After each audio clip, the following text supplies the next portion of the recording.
Assalamualaikum warahmatullahi wabarakatuh. Jumpa lagi di Radio Jurik. Alangkah lebih baiknya buat yang baru menemukan Radio Jurik, bantu di subscribe dan dipijit tombol loncengnya. Terima kasih. Kali ini Radio Jurik memiliki cerita yang berjudul Balas Dendam Kuntilanak. Kita langsung aja ke ceritanya. Selamat mendengarkan.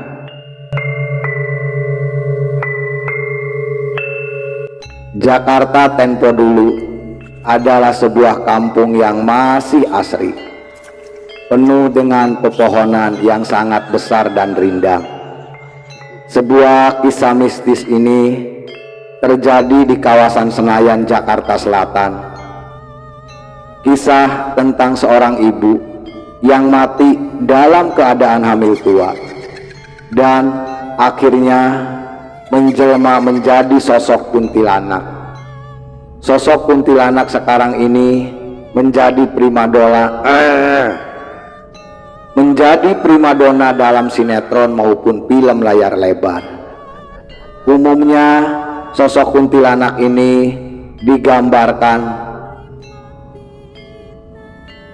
sebagai sosok arwah penasaran yang membalas dendam pada orang-orang yang pernah mencelakainya.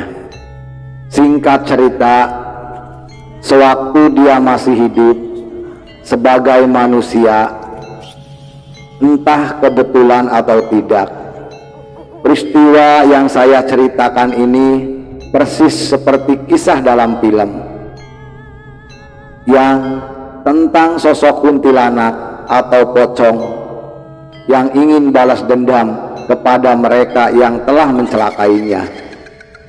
Kejadiannya memang sudah cukup lama dan berlangsung di daerah Senayan, Jakarta Selatan. Waktu itu saya masih duduk di bangku sekolah SMP.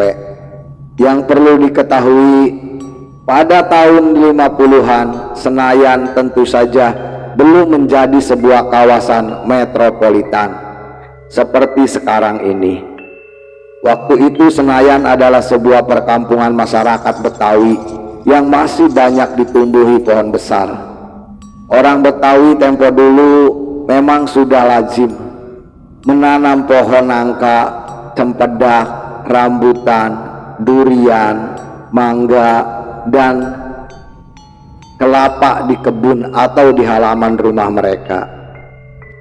Jadi saat itu kondisi Senayan mirip hutan atau daerah pegunungan. Waktu orang tua saya dan beberapa kepala keluarga lainnya yang berasal dari desa di Jawa Barat merantau ke Senayan, kami sebenarnya satu sama lain masih merupakan sanak saudara. Rumah orang tua saya terletak di pinggir jalan, sebab kakek saya membuka usaha toko furnitur bersebelahan dengan toko sembako milik seorang keturunan Cina Totok yang akrab disapa Babah Jangkung. Babah Jangkung dan keluarganya termasuk Cina yang kaya raya kala itu. Karena tidak ada saingan, toko sembakonya sangat laris. Pembelinya bukan cuma penduduk sekitar, tapi ada yang datang dari jauh. Agaknya Babah Jangkung memang menjual dagangannya dengan harga yang sedikit miring. Karena itu pelanggan berbondong-bondong datang ke tokonya yang besar itu.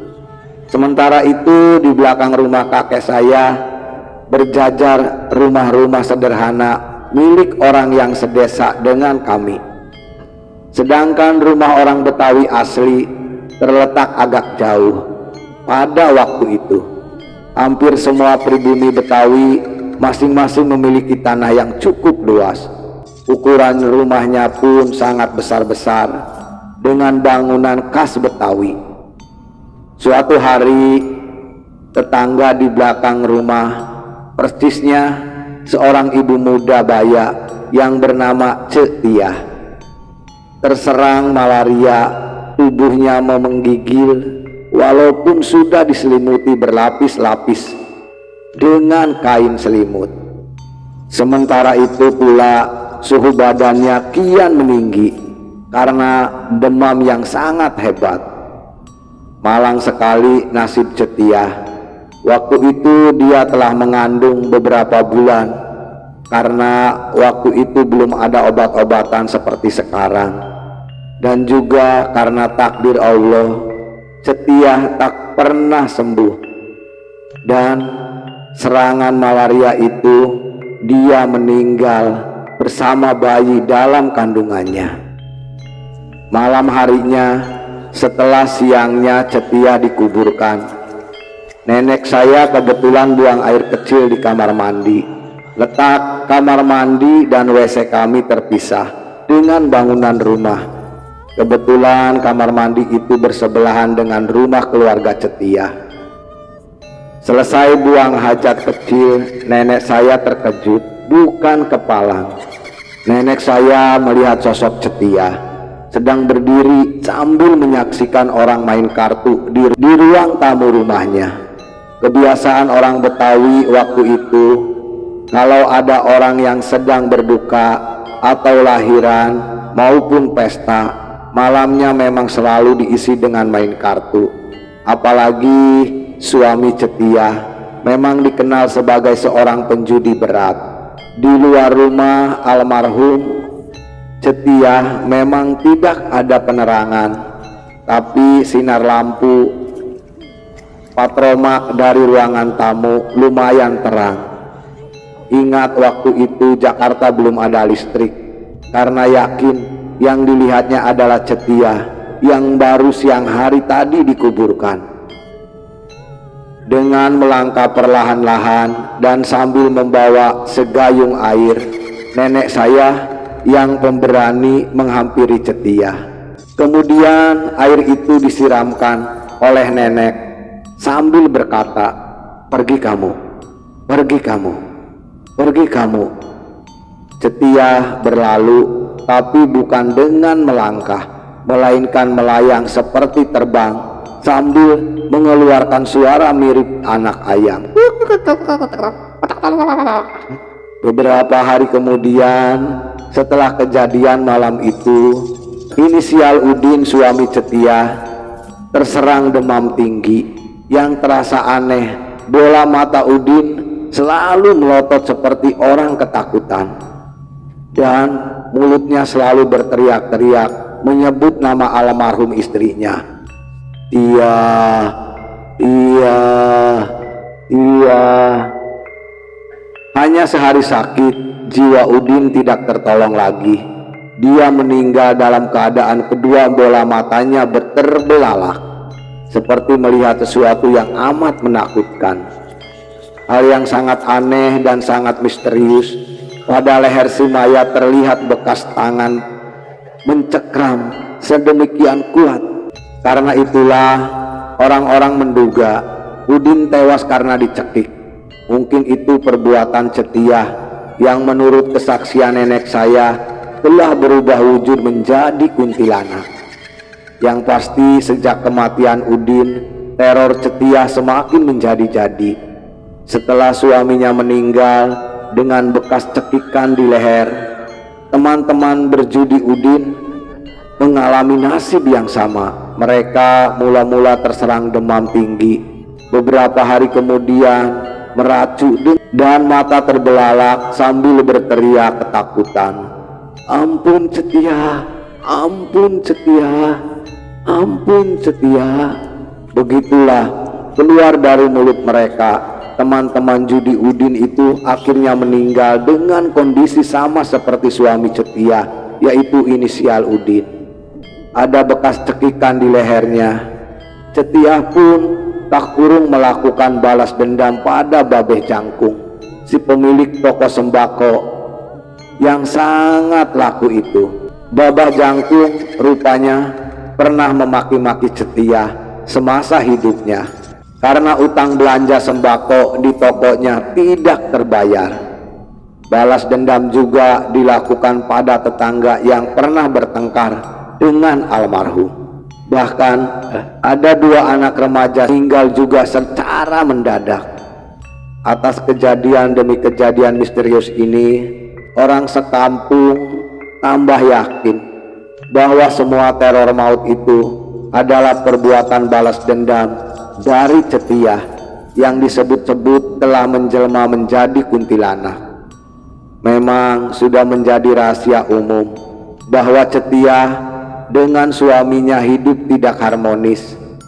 Kedua suami istri ini sering terlibat pertengkaran. Salah satu penyebabnya adalah karena suami Cetiah seorang penjudi berat. Uang yang didapat sebagai buruh bangunan selalu digunakan untuk judi, sehingga utang ke Babah Jangkung tidak pernah lunas. Awalnya tahun 60-an, penduduk Senayan terkena penggusuran karena di area itu akan dibangun komplek Gelora Bung Karno dalam rangka ASEAN Games. Mula-mula yang digusur adalah tempat pemakaman umum yang lokasinya hanya beberapa puluh meter dari tempat tinggal kami. Masing-masing kuburan digali, lalu tulang belulangnya dipindahkan ke pemakaman Blok P Kebayoran Baru. Sekarang pemakaman Blok P pun sudah tidak ada lagi karena di lokasi itu sudah dibangun gedung kantor wali kota Jakarta Selatan. Penduduk Senayan yang kena gusuran pindah bercacaran. Ada yang pindah ke sekitar Kebayoran Baru, ada yang ke Simpruk, dan ada yang ke Tebet. Kakek saya sekeluarga memilih pindah ke Tebet sejak penggusuran itu. Teror maut Cetiah tidak pernah terjadi lagi. Anak-anaknya yang menjadi yatim piatu pulang ke kampung. Hampir setengah abad berlalu kejadian misterius itu, namun rasanya baru saja kemarin terjadi. Bila ingat lagi, saya sangat ketakutan kepada cerita bahwa Cetiah selalu balas dendam kepada orang-orang yang pernah mencelakainya. Dan arwah Cetiah yang menjadi kuntilanak itu sampai sekarang, kalau saya ingat kepada Cetiah, selalu bergidik dan bulu kuduku selalu berdiri. Selesai.